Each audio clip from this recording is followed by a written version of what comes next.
ಯುವಕನೊಬ್ಬ ತನ್ನ live in ಗೆಳತಿಯನ್ನ ಕತ್ತು ಹಿಸುಕಿ ಕೊಲೆ ಮಾಡಿರುವ ಘಟನೆ ಶನಿವಾರ ಬೆಂಗಳೂರಿನಲ್ಲಿ ನಡೆದಿದ್ದು ತಡವಾಗಿ ಬೆಳಕಿಗೆ ಬಂದಿದೆ.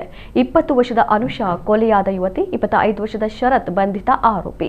ಇವರಿಬ್ಬರು ಕೂಡ ಹಾಸನ ಮೂಲದವರಾಗಿದ್ದು ಇನ್ಸ್ಟಾಗ್ರಾಂ ಮೂಲಕ ಪರಿಚಯವಾಗಿದ್ರು.